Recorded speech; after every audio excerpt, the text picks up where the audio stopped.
Hello, bonjour, and welcome to the Don't Waste Water podcast. I'm your host, Antoine Walter, and in today's episode, I have the pleasure to welcome two incredible guests, Alice Schmidt and Claudia Winkler. Alice is an MBA lecturer, an advisor to the European Commission and non-profit organizations like Extinction Rebellion, Protect Our Winters, and the chair of the Board of Endeva EV. Claudia is the CEO and co-founder of Goood Mobile, Europe's first B-Corp Certified telecom provider and the founding partner of Adjacent Possible Network. Let's face it, we don't handle water in a vacuum. As significant and crucial as the water industry may be, it is only a piece of the puzzle when it comes to sustainability. For instance, you may have heard on this microphone or all around the places how committed we shall all be to achieve the UN Sustainable Development Goals. But did you ever hear that doing so represents a $12 trillion growth opportunity? That's the kind of fact you discover when you zoom out and adopt a system thinking. This is something Alice and Claudia advocate for with a lot of background, frameworks and stories in the Sustainability Puzzle, a must-read book they just published, exploring how we can work together to achieve sustainability and beyond. In this week's discussion, you'll learn how the fossil fuel industry received $420 billion a year of subsidies over the past decade, or how we'll produce more food between now and 2050 than in all the last 8,000 years combined. But Alice and Claudia will also reveal how our systems must evolve, how even recent concepts like the triple bottom may already be outdated, while sharing very actionable bits of advice you can start using today. In our conversation, we also discuss how, as uncool as it sounds, some of the solutions for the future can be found in the past, how the right message probably rather is save ourselves than save the planet, how until recently abusing nature has served human progress, how we are 7 billion creative people on this planet that could do much to make it a better world for all of us, how sustainability may not be enough given the point we've reached and what to do instead, but also greenwashing, apocalypse porn, need for regulations, crafting the right stories, culture as the force bottom line, and so much more.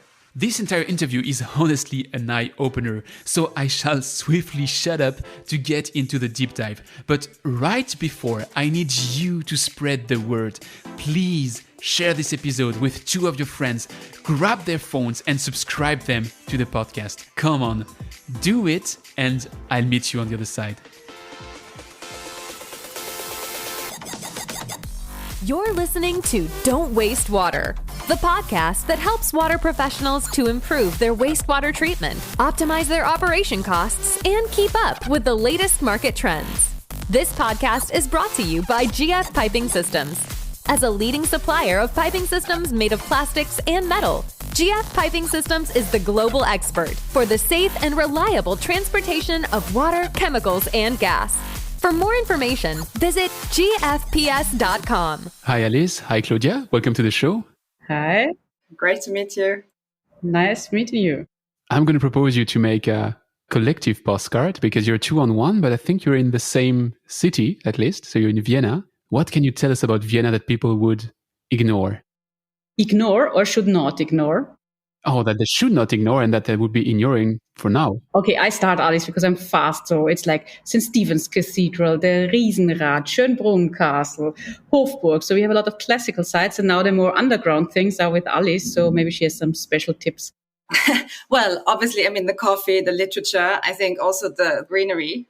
And, there is a sort of nascent arts and culture scene. It's a bit more underground, so definitely place to visit. And Vienna has the best water, I think, in Europe, the best sort of tap water. We're very proud of that. So come for that. If you come for nothing else, come for water. Well, that's a really good reason. And I think we are going to come to the cafe in just a couple of minutes. But right before that cafe session, I have to explain everyone that you both wrote a wonderful book, The Sustainability Puzzle. And that's the root for our discussion today.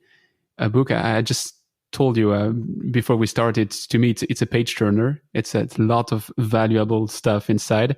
And yeah, that's a bit the reason for me to step a bit aside from the usual water topic and to take a bit of a system approach that we will be discussing as well to the sustainability topic. But right before we dive into the deep matter of your book, I'd like to get to know you both of you a bit better. And I have to say, usually I don't take notes for that session because I think I can remember everything my guests have done. For both of you, it's not the case. So I'm going to have to read because it's really an impressive path. Let me start with you, Alice. You've been working with UN agencies, the African Union, the World Bank, many NGOs. And today, when you don't give lectures at the University of Vienna or you run a sustainability consultancy, you're working for the European Commission. And that's where, to me, it starts to be a bit funny. And you're going to tell me if it is or not. Because on one end, when you tell me the European Commission, I see that as very, very, very serious, And then on the other hand, you talk a lot about, in the book, you're also advising Extinction Rebellion, which is actually somehow the opposite with this tool of civil disobedience. So how do you juggle between those two words, the formal, the informal? Yeah, great question. I mean, I think, first of all, they're both serious, right? Extinction Rebellion is also really serious, right? Where it's clearly different is sort of the ambition and the work style, right? And perhaps to just a bit more background, when I first started, my career, I actually started working in business, right? I have a business degree. But then I pretty quickly realized that it wasn't for me to just, do some kind of steep vertical career, so to speak. I wasn't interested in that. I was much more interested in this broader sort of horizontal career, as you could call it, to really get to understand this bigger picture, to work across geographies, across sectors, across different types of institutions. And that's really me. And that's also where, there's a great link, of course, with the book, this sustainability puzzle. And I think without having this broad experience, I couldn't have contributed what I contributed to the book or written it in that way. Personally, I'd get bored working, just for one or the other. But I do recognize that it's really important for some people to really, really focus as well. And can you tell us a bit about what you do with Extinction Rebellion? One of the things I really care about is for organizations, any kind of organization, to really measure their sustainability impact. And that's actually how the Extinction Rebellion sort of got in touch with me. In fact, actually their former head of finance was a student of mine, an MBA student of mine. And he knew I was doing that kind of stuff because I talk about my professional experience, and basically been trying to help them to set up a system that would measure their impact in terms of getting the word out, etc. Yeah, and of course, what I do with the Commission is sometimes also about accountability and evaluating the impact of programs, but it's of course much more broad, more political, and so on. You can imagine. Talking about you, Claudia, now you're a social innovator, an entrepreneur, and a serial founder. You first had an amazing path on the traditional side of telecoms before shaking things up, and you talk about it as well in the book. You established Europe's first B-Corp Certified telecom provider. I was wondering, how do you decide one day to cross the mirror and to say, I go from conventional to sustainable? You know how I'm now opposing sustainable to conventional. That's maybe not the right way to do it. But what happened to you all of a sudden in 2016? Yeah, when I was listening to Alice, I think one thing we have in common is that we have a broad range of interest. For Alice, it's doing both at the same time. For me, I'm rather a 100% or 1000% person. I have a lot of energy and I love to put the energy on one project. But it was really an interesting journey also when I reflect on it, how I suddenly became from a successful corporate executive a social entrepreneur, because this is quite a big bridge to cross, honestly. So I was trained in business. Traditionally, I was very ambitious. So at the age of 32, as a female, I reached the board of an international telco company, which was quite revolutionary back then. So we were working in 8 markets in Europe, CEE region, and I totally enjoyed my career. And I always had the feeling telecommunication is adding value. It's bringing together people, it's connecting people, and I always felt I had a purpose in my life. But, at some point of time in Europe, the telecommunication market got saturated. We have nearly 100 or even more than 100% penetration in mobile and internet. So everybody's basically somehow connected to the web, to communication. And for me, this was a turning point. How do I want to spend the rest of my life? Do I want to optimize telco companies, making shareholders richer? And for me, it was if I have energy, I want to dedicate it to something that's contributing to our future. And the first step was a interesting one. I decided to start social innovation. And I chose social innovation because I was quite familiar with innovation. And technological innovation is something I did for 20 years. So I thought it's going to be easy, I do a bit of social innovation and then let's see what happens. And actually, this totally changed my path.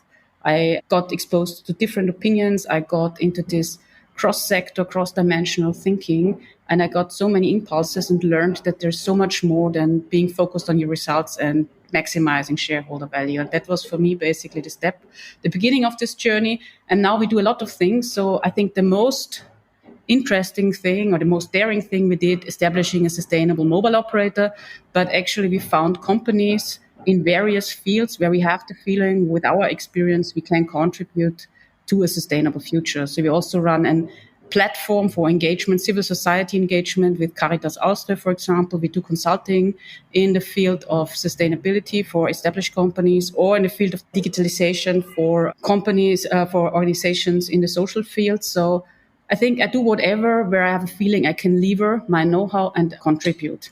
So it's wide, but also sometimes very focused, because when I do things, I do them 1000%. Well, of course, I have to link into that, because when I do things, I do them 1000% too. But I want to say one thing, because my experience was a little bit similar. Because when I first, started working, I was with companies like Coca-Cola, etc. And I was working in the Central Eastern Europe department. And that was, as you can imagine, about 20 years ago. And at the time, a lot of these countries were actually quite poor. And I was tasked to basically sell more Coke or sell more dishwashing detergent to these markets. And I very quickly realized that that wasn't the product that they actually needed. And so I thought, how can I use my, business, marketing, whatever skills to actually sell, quotation marks, something that the world needs? And that's then how I moved into, international development, education, etc. It's an interesting pattern. And you both mentioned many elements which are going to come back into our conversation, I guess, this shareholder economy versus stakeholder economy. You alluded to the telecom coverage. I think that's a stat from your book that 96% of the world is connected to telecom, and that is probably the first network. And it's something we've covered quite several times on that microphone, because the reason why we can leverage distributed treatments in the water and decentralized solutions and digital solution is because everywhere in the world there is telecom access. So all of those are feeding into the same system approach, which is at the heart of what you're defending in the book. But I'd like to start that story just a bit before the beginning of your book, because your book opens with your Optimist Cafe venture. And you're going to tell me in a second what this Optimist Cafe is. But I'm wondering what happened just before that Optimist Cafe. How did your two paths cross? How did you meet each other? Yeah, well, it's interesting because we both have, we have a lot of sort of common acquaintances. We're from similar parts of Vienna. And actually, those go back, 20, 30 years ago, partly. But it wasn't until about 2 years ago, or actually in late 2019, that someone mentioned Claudia to me in a sustainability context. And, that person said, hey, you guys should meet. And I was like, yeah, sounds interesting. And then I think I forgot Claudia's name. And a few days later, I was at a party. And actually, I think you had just left the party, Claudia, because you had to take care of the kids. But your husband was still there. And I, ended up talking to him. And I was like, okay, right, I really need to talk. We really need to talk. And so we did. I think that was in, late 2019, early 2020. And it was fascinating because we discovered that despite coming from relatively different backgrounds still, right? Or very different viewpoints, coming at sustainability from a very different angle, we have a lot in common. And we even found out that 20 years ago, we both studied at the University of Technology, Sydney, which is rare. I don't think that many people in Austria who can say that. So we were quite happy to find that out. Yeah. So this meetup leads to the Optimist Cafe. It was a bit different. So actually, Alice and me had cafe in winter, and it was already 2020. So I think it was February, shortly before the lockdown, that we finally managed to meet. And we were having coffee, and it was a really nice discussion. And we started to stay in touch more or less. And the Optimist Cafe actually was something that started right after the lockdown. It was in Vienna. We had a lockdown starting, I think, mid-March, like most of us. And it was a very strict lockdown. So from one day to the other, you couldn't leave the house. You had to stay home. And it hit all of us, I think, all over the globe. Some were in the beginning a bit more enthusiastic and others were quite down. And we had quite some friends that were down. Maybe they were not harmed yet, but they didn't, like the feeling of being not able to move. And this negative thought actually got at us. And this is why we got together and said, we have to do something that's bringing positivity back. We are optimistic people, even if the situation might be shitty, let's do something about it. And we said, well, we all were new to this whole online tools. We didn't do that much in in private before, let's do a virtual cafe. Normally I go in Vienna every Friday and Thursday in the morning. I go to Café Hornig in the 7th district. I sit there. I meet people who contact me via LinkedIn and I have coffee and, grow my network, talk to people, exchange thoughts. And I totally love that. And I totally missed that. It was already week 3 or 4 of the lockdown. And then we said, let's give it a try. We put it out on LinkedIn and we said, whoever wants to come should come. And it was really amazing because, we open it up and then there were people from the Ukraine popping up, from Czech Republic, from, all across Europe. And we're like, okay. And we started discussing what sustainability or what would the crisis a chance, what kind of topics should we cover? And it was really interesting because there was some kind of menu we created together. It was the first time we used a whiteboard also. So we tried to put the whiteboard, what kind of things do we want to have on the menu? And it was more fun than any plan. But the topics that popped up there were actually the start of the sustainability puzzle, if I now look back at it, because the people brought up topics like sustainable supply chains, like circularity, like climate action, like sustainable consumption and stuff like that. And so we took this and said, every week we're going to address one of those topics. Let's see who we can find, suggest somebody who speaks to the topic. And then we invited them and just opened up the mic every Friday morning and said, okay, let's talk about whatever comes up. And we really had interesting discussions. I think all of us came from different points of view and we learned a lot. Some of us were experts in one dimension, others in others.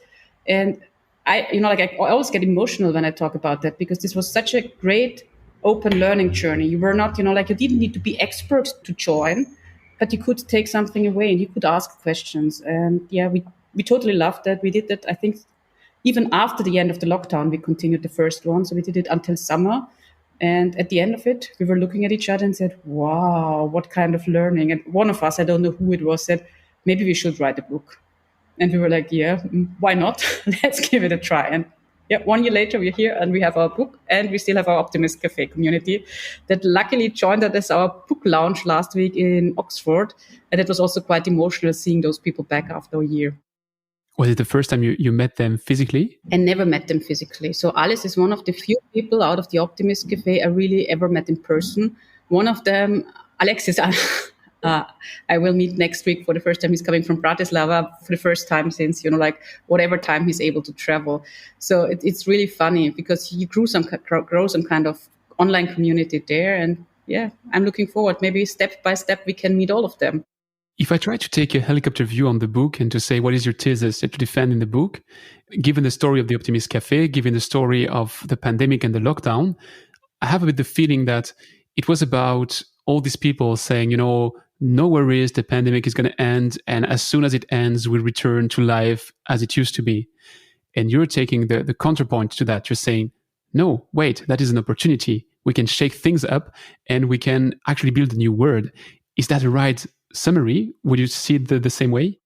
I think that's a great summary. And it is very much where we're coming from, because I think one of the first sort of topics or discussions we presented at this cafe was very much around not wasting this crisis, making sure that this suffering hasn't been in vain. And of course, this sentence has been stretched quite a bit since then, but this is still the feeling we have. And I think in the beginning, neither of us ever played down the pandemic at all, but we did initially hope that even more positive would come out of it, right? And we didn't anticipate necessarily that it would, in sort of mid-2021 would still be in this pandemic, talking about variants and all of that.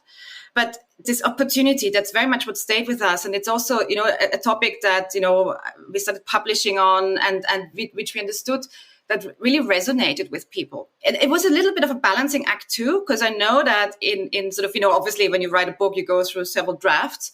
And in earlier drafts, we had sort of much more focus on this opportunity. And some of our reviewers, right, we sent this to a lot of sort of colleagues and friends from the Optimist Cafe for review and for comment. And some really loved this, but others actually felt that was too much. That was too much. And I think they were absolutely right. And I think where we're today, we kind of struck this balance. And it was also interesting to see when this book would come out, because we always knew we had to wait until the worst, so to speak, is over. We thought publishing a book about optimism and about opportunities of a crisis as big as COVID wouldn't work that well. And so in the end, the timing worked well because, of course, we had, plans to finish the book much, much earlier, as people do. I mean, that always happens, I think.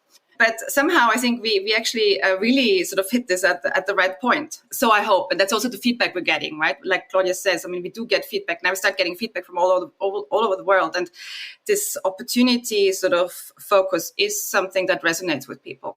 I had a discussion on that microphone with Hasmik Barseghian. She's the president of the European Youth Parliament for Water.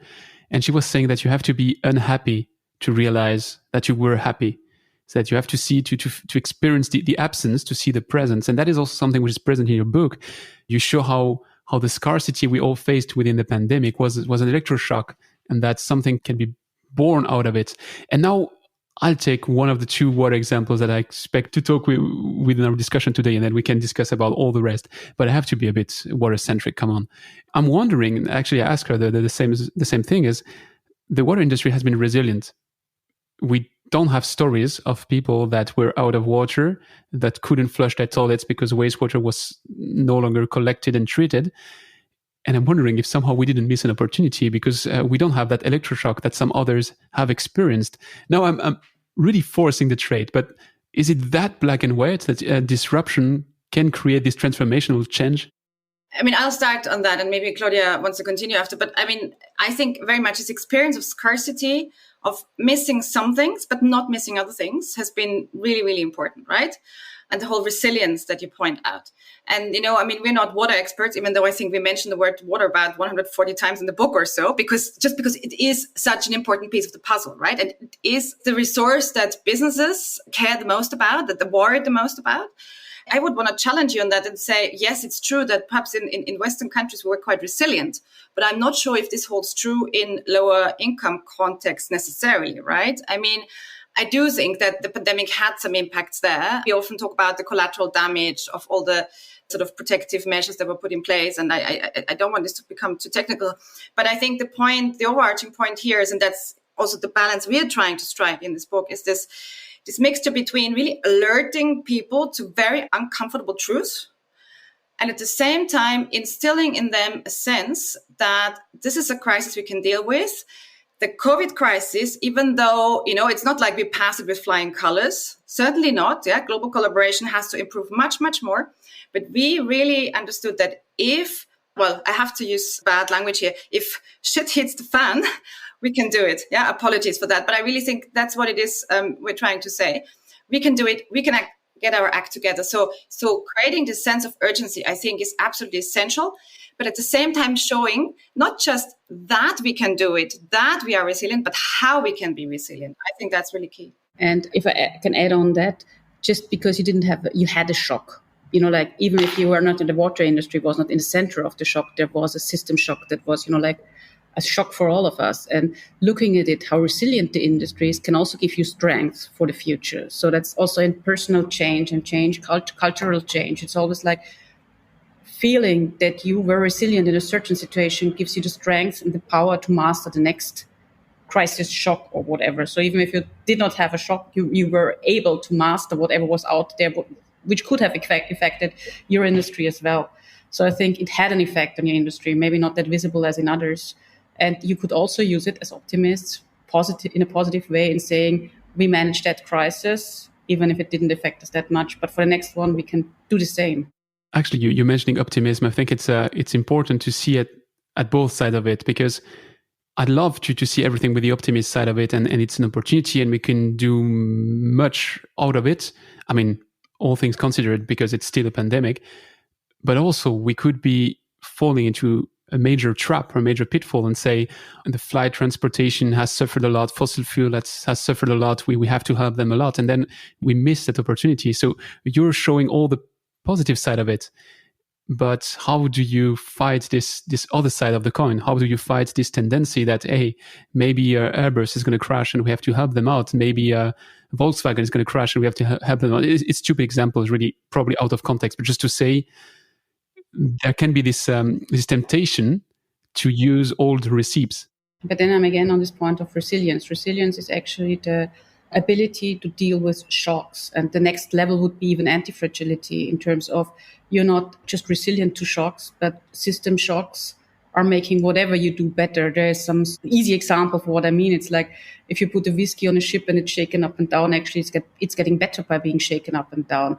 And I think we are at a point of time where there will be a lot of ups and downs. And it's the mindset you face those up and downs. Is it being shocked, always being resilient, fighting back? Or is it maybe trying to live with the shocks that will be there and trying to adapt to the situation and change your mindset? And I think that's an interesting question. So how can we get the majority of people to see the change that we are facing as an opportunity, or at least as something that's natural and we all should get accustomed to deal with? Because these shocks, whatever they are, will not go away. But if we stay in our mindset, we will have difficulties.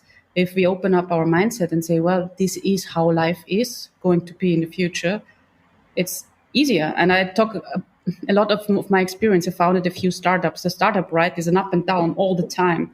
If you don't adapt to changing situations quickly and this becomes your normal, you will fail. And I think this is something we can take for all of us.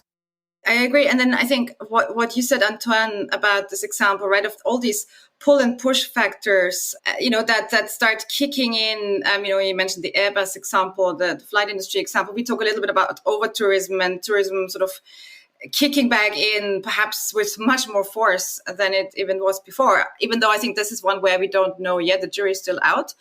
But this is exactly the point we're making, right? This is a complex issue. We're talking with wicked problems, and they cannot be solved with one-dimensional reductionist approaches. You always have to look at this bigger picture. We can't, of course, we can't predict the future, but what we do know is that the only thing that's going to save us is this zooming out before we zoom in. I have a last element of sidetracking here, and I bring you back on track after that. But the most shocking statistic that I read in your book is this 330 billions of subsidies to the fossil fuel economy. And I was like, no, it's not possible. It must be a typo. I checked on their website and I saw that, hey, it's a good news. It's down, because in 2018 it was 440. So it's just crazy. And I had this discussion with Julian Kolbel and Florian Heb from the Center for Sustainable Finance of the University of Zurich. And we were comparing with them. They were saying that worldwide, if you look at sustainable investing and look at the portion of it which is impact investing worldwide is about this 300 billions as well. So you have really this pull and push, and it's the same balance of force on the two ends. And that means that just a little thing can turn the full table. I mean, it's this full story of a horse race. The horse that wins the race wins by a nose. But that nose makes the full difference. If I can jump in on that, I think I totally agree with you. It's a balance, and you have people on one end, or situations on one side and on the other. And it's change management, how we learned it in our corporates all the time. So where do you focus? Do you focus on convincing the people running front, or do you focus on the people that, don't believe, who have an opposite opinion? And actually, there was some interesting thing I learned. It's not a common knowledge, but actually, the thing you move the people is, yes, of course, you can move the front and the tipping point. But if you forget about the 60% of the Gaussian bell curve in the middle, then actually you're doomed to fail. If 20% are running and saying, yay, super, but you forget about taking along the middle, it will not happen. So you have to make sure when you work on systems change transformations that you not just, take the front runners with you, but that you also think, how can you make this transformation approachable and inclusive for people who are undecided in the middle? So this big chunk of 60% of undecided people when it's about transformation and change. Yeah, and I just like to comment on these subsidies, right? I mean, we don't need to get into whole sort of tax subsidies, et cetera argument, because it's very technical. But I think the point of costing, right? At some point today, we can speak about a bit more. But also the fact that these are subsidies that could be used for something on the totally other end of the spectrum. They could be used to invest in, resilient infrastructure, in trees, in poverty reduction, right? So it's kind of this double effect almost, it's given the interlinkages and the systems effect, it's actually an accelerator effect even, right? So that's why it's particularly important. And I totally understand that you actually went and checked these figures, because they're very, very little known, right? I mean, a lot of people just have no idea about that. Which, by the way, I have to say is one of the big strengths of your book, is that there's not a single figure given in that book, which is not sourced within the book. And when you can, I mean, to check it, you don't have to make 10 hours of Google. You just go to the link and you find it. So that helped me a lot. Thank you.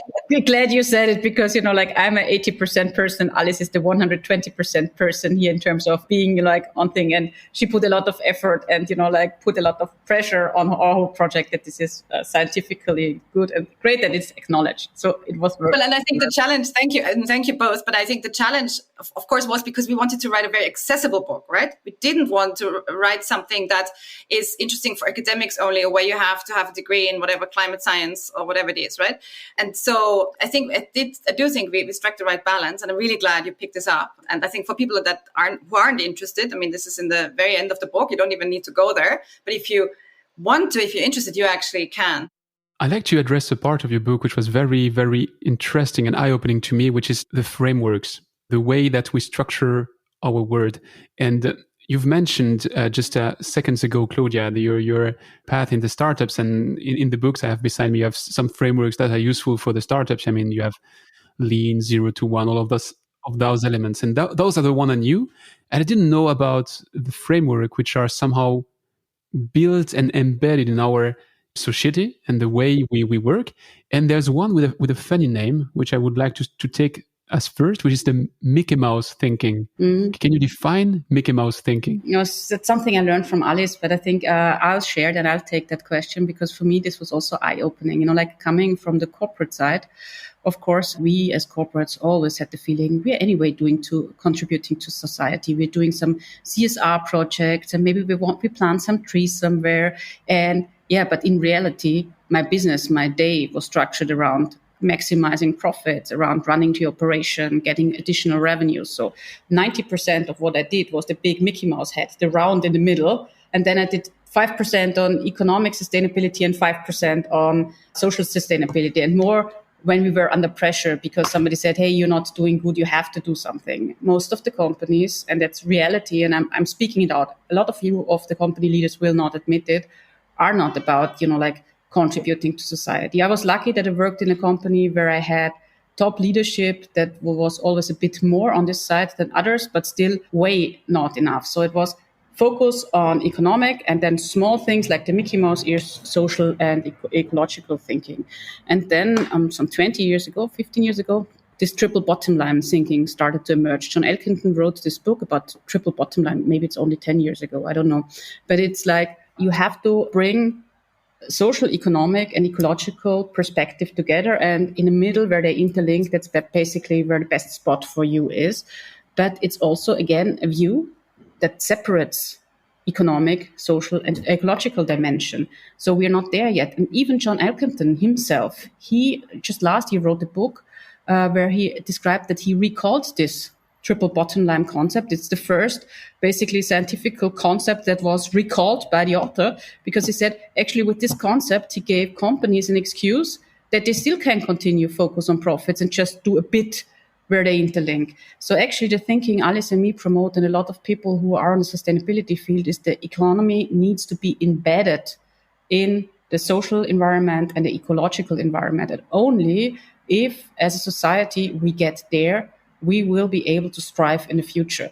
And I studied economics or business administration economics like Alice did. And our thinking in our mid-40s, you can't see it, you can't hear it, but I tell you now. So 20 years we were trained to think of this profit maximizing thinking. The purpose of business is business. And this thinking goes to you. So that's what you do all day. And opening up and saying, maybe the economic theories we grew up with are wrong. Maybe the science, the Friedman thinking that was our prevailing economic thinking is not suitable for the future, was a wake-up call. And there are a few economists that I can recommend to all of you. It's Marina Mazzucato, it's Kate Raworth, it's Carola Perez, who call for a different way of looking at the economy. And their concepts are really eye-opening, especially for people our age that thought that the thing we learned at business school is the mantra, basically. Because it's not. It has to change in order for us as a society to continue striving. And just to add, and yet it still is the mantra. I teach, I've been teaching business students for the last 10 years, both BA and MBA, and I actually only teach international students. And I always ask them, so why do you actually take my class, which is around sustainable business and management for the future? And they, sometimes say, well, because there, isn't a similar course in my home university, but also because they've really still learned today what Claudia just described, right? That the business of business is just business. So there's this old Mickey Mouse model, completely forgetting that we as individuals, but of course we as businesses also depend, we entirely depend on nature. We depend on the planet's services, right? As we describe also in the book. And I think the other thing is, economics and business, is often, I would even say, misunderstood as a science, right? Because in the end, it's all about human behavior. And yes, you can explain part of it, but not all of it, right? And so these mental models that we have and that are really sort of hammered into you when you go through university just don't work. And it takes a lot of courage, I think, from, leaders like Claudia to say, you know what, try it, test it, it's not working. Let's do it differently. Well, there are many elements in what you just said, which I'd like to jump on. First, it's the first time I hear expressed that clearly, that the triple bottom, when you say triple bottom, I see a Venn diagram perfectly aligned with three circles. Yeah, that's what I've connected them, yeah. That's the way I learned it in my environmental school. So to me, that is triple bottom. I think the best definition for muggles like me, which don't understand the matter, which never studied a business in any forms, is in the old model, you would be looking for profit, and the purpose of an enterprise is to look for profit. And in the new model that we shall establish, we should be looking at a societal issue and try to solve that issue. And if you solve it, then profit is going to be a reward or an after effect of solving the issue. Which leads me to what you just said about mental models. About 99%, depends, 97%, 99% of our decisions are totally unconscious. It's our mental models, our inner structure we are built with and hammered with in university, to take your expression. So how do we change that? How can we disrupt such a strong structure? Yeah, and I think this is our basic call at the beginning of the book. We need to open up, we need to collaborate, we need to look at things from various perspectives. If we all stay in our function, in our silos, so business people in their business function, technical people in their function, water people in the water field, the energy people in the energy field, we will not have a chance to look at a holistic picture. And we need to get together and see these things. So luckily, there is a lot of movement in terms of system thinking, in terms of looking at things from various perspectives, trying to find multi-solving solutions. But the basic and the key is we need to open up our mindset, because this sentence, outer change is not possible without inner change. So it all starts with us personally. So it starts with, how do I look at the world? Do I accept that there are other views that maybe are totally contradictory to my view? And do I start to listen? The process we had in our book, Alice and me, we came at it from very different perspectives. So I have to admit, in the first draft of the book, I wrote a lot about how cool the World Economic Forum and Amazon is. So all sustainability people here will say, how come you do that? But it's because in some dimensions, they're really great. So the technological things, Amazon, created in terms of innovation, they are incredible. But, just looking at the technological innovation, you tend to forget what they do with taxes, how they treat their workers, how whatever. So it was a process also. And even I was already at the stage of thinking more sustainable than I did 5 years ago. But still, reflecting on, why did you say in this point Amazon is cool? And we had a lot of fights, should it stay in or not, and discussions. And in some points, I convinced Alice, here it makes sense. In others, she said, no way it can stay in, and I accepted, there is something I cannot do it. And I take Amazon because it's a very polarizing thing. We had a lot of things, not about Amazon, where we had these things. So if you look at things from different perspectives, then there is different ways out of the system. And I think the first step to changing a system, to accepting that things maybe are not what they seem to you, is opening up to people from different perspectives and look at it together. So, for example, the Homo economicus, I think we have it in the book, the mental model that shapes our economic thinking. The person is greedy and only maximizing their own income. If you talk to behavioral scientists, they will immediately tell you, no way. You mentioned it also in your comment before, no way. So why is this the prevailing model in our economic thinking? If we let different disciplines work together, a different model might come out and a different way of looking at things. And I think this opening up is the key from my point of view. And it's also like, I always like to do calls to action when I'm doing these kind of talks. It's if the only thing you take away today is starting to look at different perspectives, starting to speak with one person at the opposite spectrum of your opinion, then every single second I invested in this talk was worth it. So I urge all of you, open up, start talking to people who look at the world in a different view. It's paying off. It might be painful, but it's paying off. Thank you, Claudia. I'd just like to also come back to, your point on paradigm shifts. And I completely agree with Claudia. It's really this moving out of silos and co-creating and really being open. But I think a bit more practically, like, how do you get there? I think it's partly role models. It's partly showing people how it's done, that it can be done, right? That don't sort of bury their head in the sand when, in the face of all this doom and gloom they keep hearing about.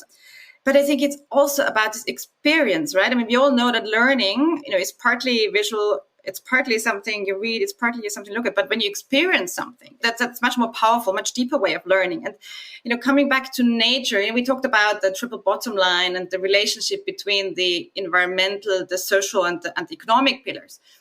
I mean, I think to an extent, we don't need to look back far. I mean, just a generation ago or 2 generations ago, for sure, it was normal to be connected to nature, to spend time in nature, to realize that you're actually taking from nature, right?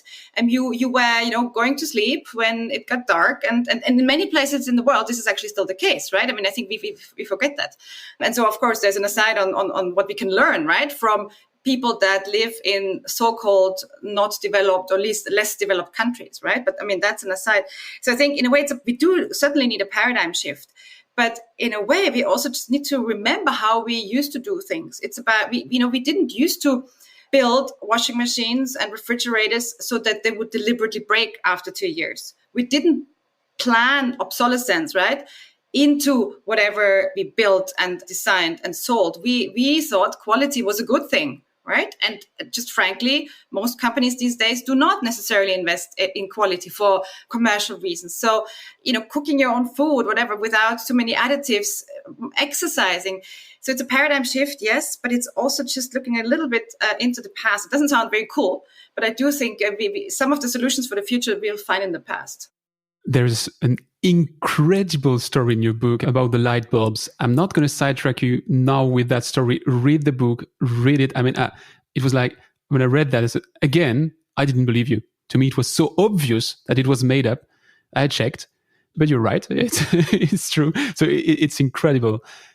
Coming back to what you said about experiencing, there are 2 ways to experience stuff. There's the experiencing itself, and there's the story, because a good story is another way to experience stuff, and it's another way, probably the best way to convince people. And I have the feeling that the story we hear quite a lot is it's progress versus nature.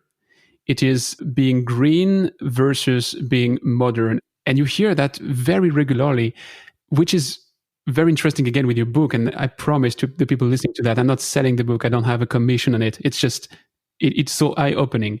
What you are saying is that we can continue to grow sustainably. It's not a growth versus sustainability. So that is an important thing. And one of the most clever things and clever approach I've read in your book is this: if we keep saying save the planet, then it's only for green activists. But the planet is going to leave. The planet doesn't care if it's a bit hotter or a bit cooler. The planet is there since millions of years and will be there for another millions of years. But if we say save ourselves, that's actually the reality. And all of a sudden, we're all part of that story. So how do we reshape the stories we tell around sustainability so that everybody understands that it starts with us? Yeah, I think I'm really glad that you got this out of the book, because this is a very key point we're making, that yes, it's great to sort of to care about the environment, right, with all your heart, and to be an environmentalist and to sort of protect nature for the sake of protecting nature and for, ethical reasons, for reasons relating to your values. That's wonderful. And a lot of people actually work that way, right? We talked about human behavior and the psychology before. But a lot of people do not work that way. Or sometimes they also don't have the cannot afford, so to speak, right, to work that way. They might be sort of having very different concerns. And because it's always easier to speak from a privileged level where we all are. And I think we want to be conscious of that. But in the end, it's about saving ourselves. And this is, again, where nature and humans are linked. We wouldn't be there if it wasn't for nature and for an intact environment. It's the very fact that the climate has been stable for the last 10,000 years enabled us to live the way we did. And, there's very interesting research that tells us that for the longest time, until quite recently, it actually served us humans quite well to abuse nature, right? To use the nature. And when I talk about nature services, perhaps just make clear what it is. So that's, providing food, providing water, providing fuel, as in, wood and so on, but also regulating certain things, clearing the water, clearing the air, regulating the climate, crop pollination, all of that are services. You can think of that as services, right? That the planet has been providing to us humans for free. And we've been taking that.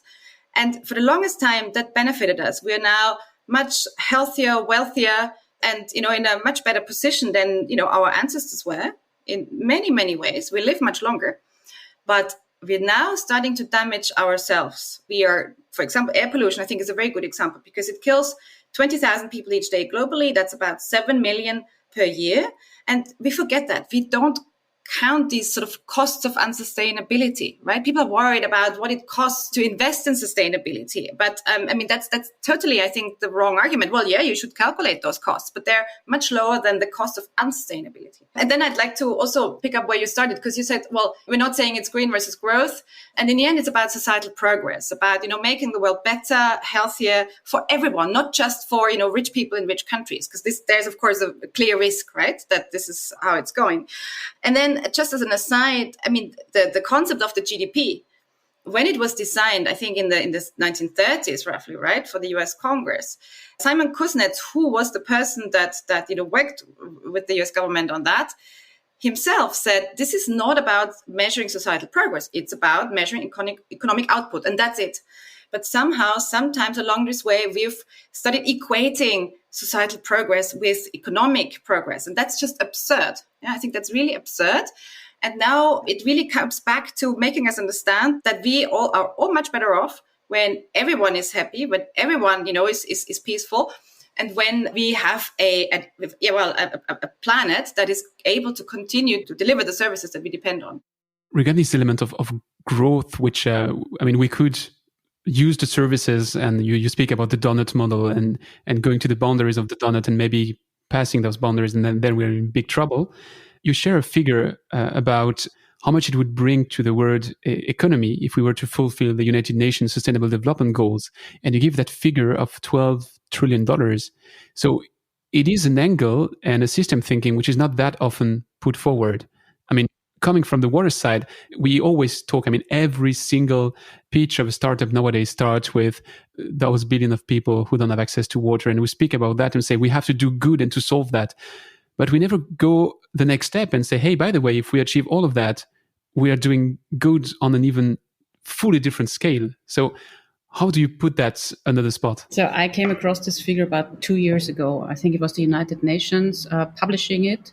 And it says the business opportunity fulfilling the 17 Sustainable Development Goals is this $12 trillion. And I was like, wow, this is cool. I'm a business person. Now we talk business. Now I get it, why I should do this. You could do it for moral reasons, which is nice. You could do it for, maybe to, make your employees or your customers happy. But this is a huge business opportunity additionally. And today I came across some interesting quote, and I just want to read it to you. It's like, what would be if the products and services we create do not destroy the future, but enable them? Looking at business opportunities, what can we do to contribute to our future, to make a better future possible for all of us? And I like this positive thinking of it, this positive looking at, hey, let's not, we humans are creative. We have all it takes. We have the creative behavior it takes, but we just need to change the outcome. Where do we want to use our creativity for? And we could, at the same level as we could use it to harm the planet, we could use it to, save the planet. Water is a good example. Energy is a great example. Food is an example. Healthcare. There are a lot of things that we could do differently that open up new opportunities that would make people and companies investing in this field thrive. And additionally, the planet, or the other way around, the planet would thrive and the people. And it goes back to the thing I mentioned in the beginning. Economy should be embedded in the society and in our ecological system of the planet. And then if we achieve that, it's a win-win-win-win-win-win-win. You know, like everybody wins. This is, I think, the thinking. If we get in there and, you know, like get the positive vibes of it, then it changes the whole picture. It's not doomsday is near and everything is doomed to fail and we're going to die. But it's like, wow, look at the opportunities. What could we do? We are so creative. We are 7 billion creative people on this planet. What could we do to make it a better world for all of us? And it might sound naive, but it's not. It's like the stories we need to tell. And the stories, we see it every day, that people like to listen to positive stories. So let's tell them the positive stories. Let's tell them the nice, beautiful, shiny stories without being naive. Well, not just those stories, right? I think it's also about identifying those stories where actually these win-win-win-win-wins can be created, right? I mean, the book, we call it multi-solving, along with some people from the MIT. That's really the idea, to show people what's in it for them economically, socially, you know, for their well-being, whatever. And I just wanted to say one thing, because, you know, there's a clear tension between businesses, you know, and the environment. I mean, let's face it, right? That's there. Yeah. But well, and I think that's partly why, you know, we're sometimes being challenged by people, by great people, including, you know, from the Extinction Rebellion, that say, well, it's not just about ensuring sustainability. Sustainability is not enough, right? If we sustain what we have today, that's actually wrong. It's about regeneration. So in a way, we have to be a bit more ambitious, right? We want businesses to regenerate the planet. Yeah. So, yeah, I mean, maybe that's for next book, but I don't get what you just said. Tensions between business and environment. Come on, each time there's a green day, everybody changes their Twitter picture and puts a green banner on it. So how can it be that there's a tension between businesses and environment? My favorite topic, the greenwashing one. Okay, so of course, you know, like there is, I think you liked this quote when you were writing up front. It's like walk the talk and not tweet the tweet. So the negative part of that, there is a lot of awareness on ecological thinking, and currently, unfortunately, sustainability, at least in the region where we come from, is mainly defined as ecological sustainability. Okay, diversity is maybe another topic, but inequality, for example, is not there anymore in the political discussions in the countries where we come from. But you know, like when we talk about sustainability and this ecological greenwashing, I'm so green, my CEO is driving the bike, whatever. Yeah, you can do that. It's okay, but only if you first did your work. If you first, you know, like managed your emissions, if you first manage your social duties that you have towards society. And then if you say, I put my CEO on a bike and he rides on his bike to work, then you can do it. It's not a problem. But I think the problem comes in when you start communicating how green you are without even knowing your ecological or social balance. Then you have a problem. And maybe it's accepted still now, but consumers and employees and everybody involved in society gets more intelligent on the whole topic, and you will not get through with this anymore. And additionally, and that's the good part, there's also loud calls for regulation, because I come from the company side, and companies normally don't do this because, you know, like they're nice. They need to have a benefit out of it, or they need to be punished. So I think one thing that we should also do, all of us, either in our business functions or in our civil society roles, is call for regulation. Businesses probably will not call for regulation, but we as people living in our countries should call for stricter regulations to force companies to fulfill and not only talk the walk, but walk the talk. I fully agree on that. And just on the greenwashing, I mean, it's probably one of the points where there's a bit of tension also between Claudia and me. Well, not bad tension, constructive tension, because what I've observed definitely is with this, you know, renewed interest in climate action, in environmental action. And I say renewed interest because, you know, there were waves. There have been waves in the early 90s, right, when we went to school. But anyway, there's a really important big wave led by young people, facilitated by social media, etc. And this is great. But it also means that really, I mean, even sort of companies that really never really cared about sustainability or you didn't even make attempts to understand it, now want to ride the train, right? So I do think there's much more greenwashing. There's much more absurd forms of green communication. I mean, there's some ridiculous examples that, you know, we can show visually, but perhaps describing them is not so easy. And I think there's some very obvious forms of greenwashing, right? When you know, oil companies, I don't know, boast about clearing the air.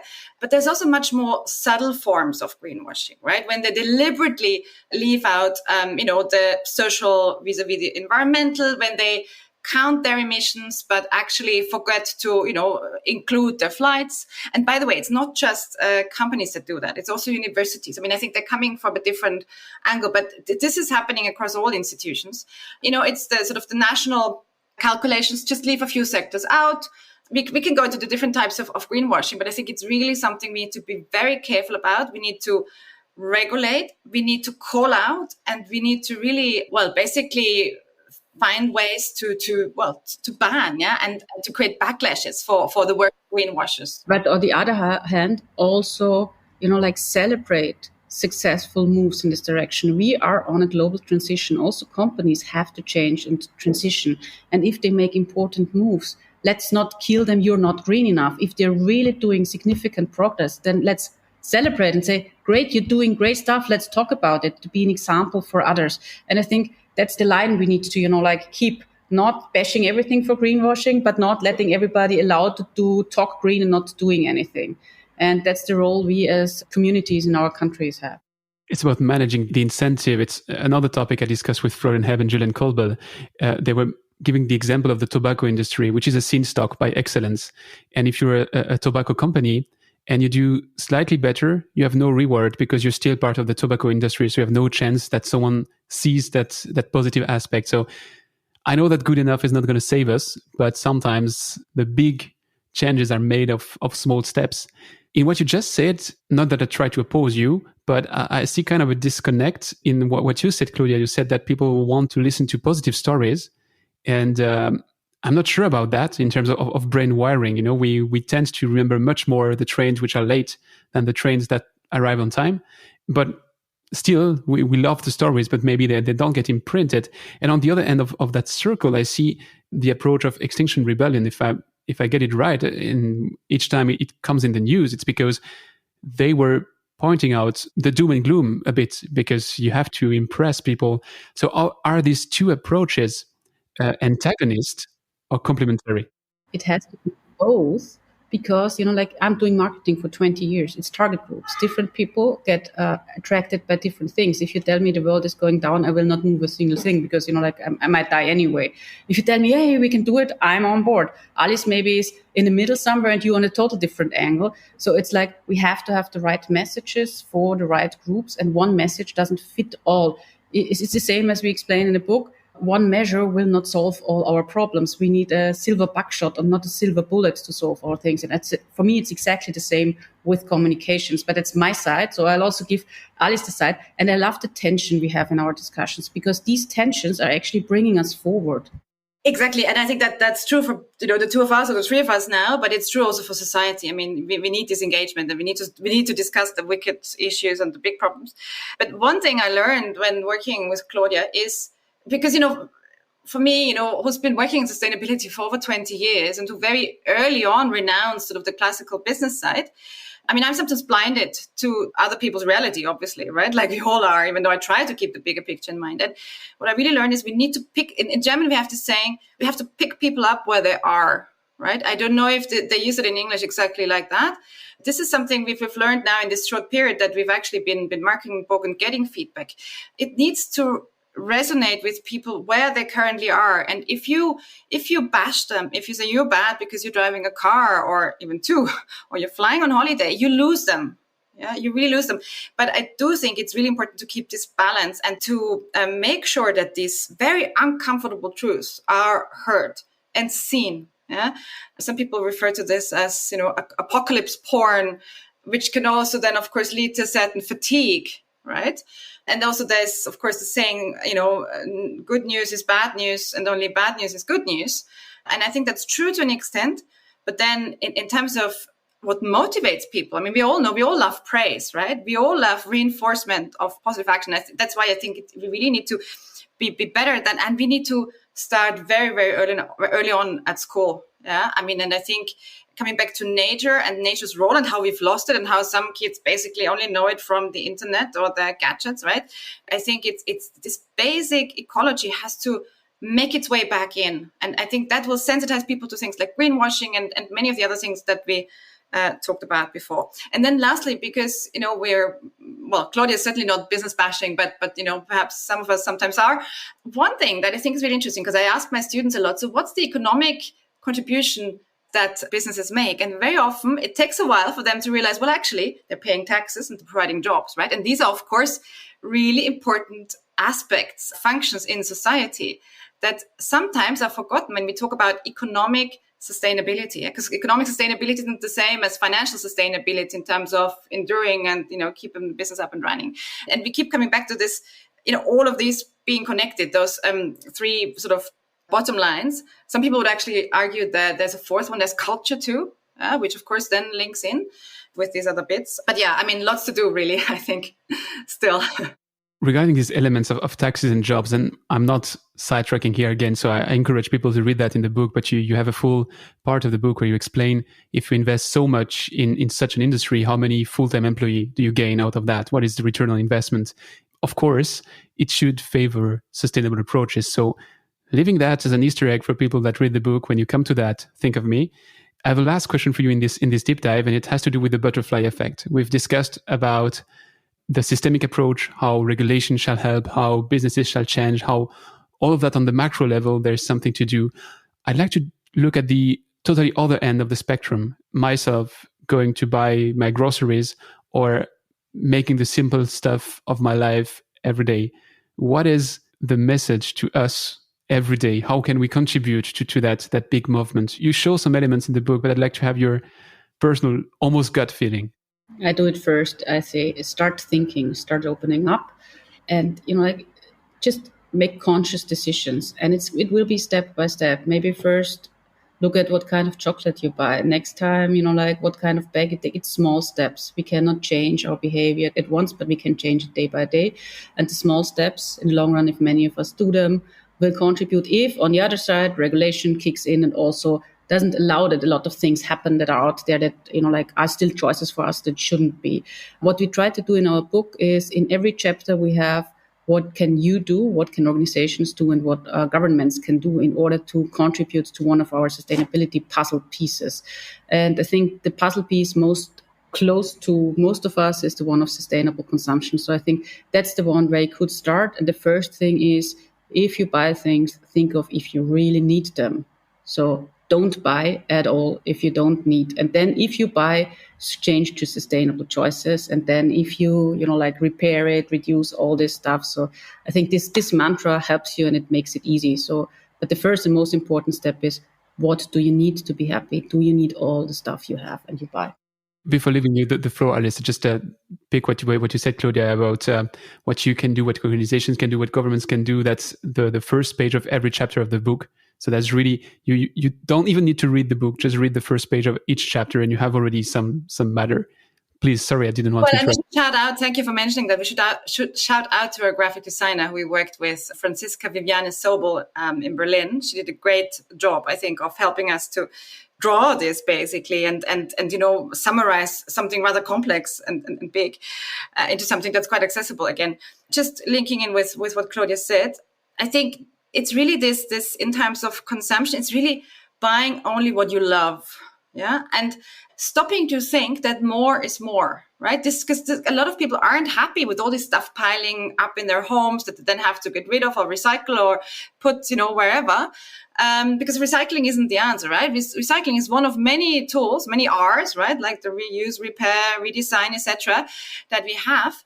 But it's really buying quality, investing in quality, because the moment this kicks in, this whole argument of I can't afford, a better shirt because I'm a student doesn't hold anymore, right? Just buy 1 or 2 or 3 shirts rather than 10 in a season, right? Or buying, shoes. I mean, just buy some shoes, try to find shoes that don't break easily. You'll be much happier. You don't have to have them fixed, and they'll, make you feel much better. I think this is the key one. But then, of course, one of the elements that people, because a lot of people, I think, know about the fact that, meat consumption is a big deal, right? Food waste is a really, really big deal. I think that's perhaps not known so widely. But what people don't always know is that building insulation, that really makes a difference. And quite a lot of people, at some point in their life, build or renovate. And this makes a big difference. And then, of course, the biggest lever, right, that we all have is to keep those fossil fuels in the ground. And also there to not fall victim to greenwashing when someone tells you, gas is green. And then finally, I think also not fall victim to the thinking that technology is going to save us. I mean, technology is a hugely important part of the puzzle and always has been, right? But not every technology is good just because it's a technology, right? And what is a technology anyway? I think that's really key. So the one keyword I would leave with people, invest in quality and buy only what you love. And it's also about recognizing your power to influence others, right? To influence your peers. I think this is huge. This is really, really important. You can do this individually, privately, but you can also do that in the way you choose your job, right? People sometimes ask me how do you get this job in sustainability? And then I ask them, well, there's about, 100 different or 1,000 different types of jobs in sustainability. Which one do you want, right? So I think it's really, like Claudia said, to start thinking sustainability and regeneration and resilience in whatever you do. So that's somehow the fourth pillar you were alluding to before, this cultural element. Not that we have all to become minimalists, but watch Marie Kondo on Netflix. It's going to help maybe. I don't know. It's just you have to start somewhere. If we embed that in all of us, then probably we are a step further. I have to be conscious of your time. I tell you, I wish you write a second book because that would give me another opportunity to ask you the other 2,000 questions. I couldn't today. I propose you to switch to the very rapid questions, which is an adaptation of my usually rapid fire questions. It's going to be even shorter and you can have very short answers.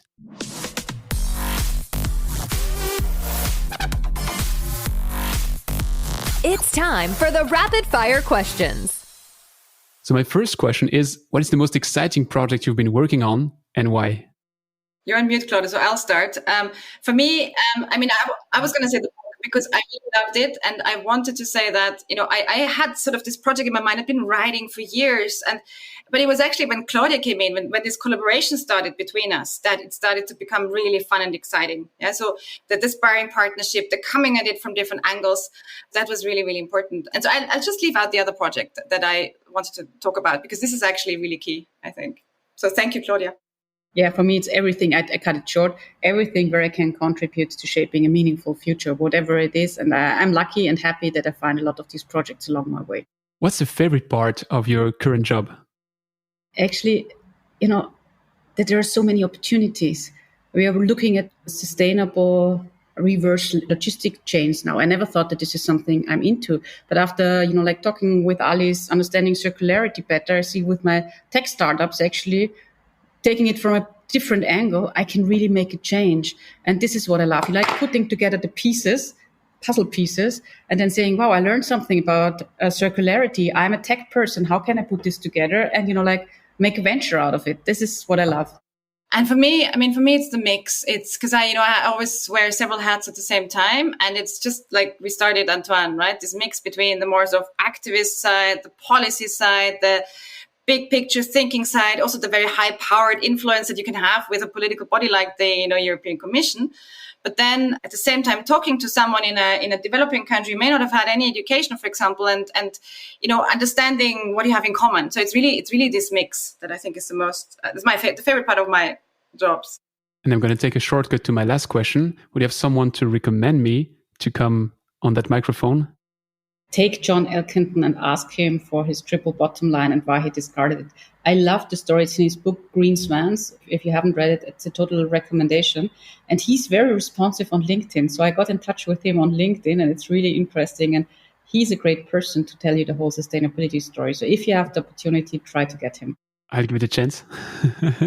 I'd actually mention women, right? And I think there's so many one could mention. And I'd be very happy to send you some suggestions. But start with the three ones that we mentioned in the book, right? Carlota Perez and Kate Raworth. These kind of people, there's so many great thinkers out there. Marina Mazzucato.